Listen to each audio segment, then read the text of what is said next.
একটি ছোট্ট শহরের এক কোণে থাকতেন এক বৃদ্ধ লোক, নাম আনোয়ার চাচা।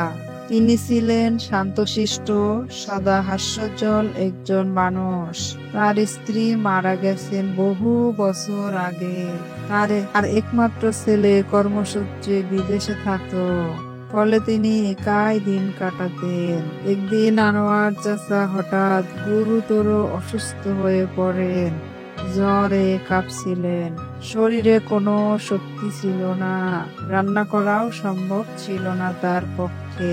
তার পাশের বাড়ির এক হিন্দু পরিবার, সেনগুপ্ত পরিবার, যখন জানতে পারে যে তিনি অসুস্থ, তখন তারা আর দেরি করেনি।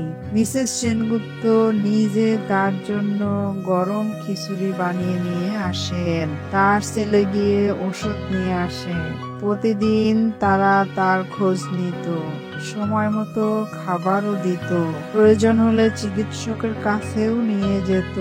কয়েকদিন পর আনোয়ার চাচা সুস্থ হয়ে ওঠেন, তার চোখে জল এসে যায়। তিনি সেনগুপ্ত পরিবারের দিকে তাকিয়ে ধীরে ধীরে বলেন, মানবতার চেয়ে বড় আর কিছু নেই। তোমাদের মতো প্রতিবেশী পেয়ে আমি ধন্য। এভাবেই ধর্ম বর্ণের বেড়াজাল ছাপিয়ে ভালোবাসা ও সহানুভূতির এক অপূর্ব বন্ধন সৃষ্টি হয়, যেখানে মানুষ মানুষের জন্য এগিয়ে আসে।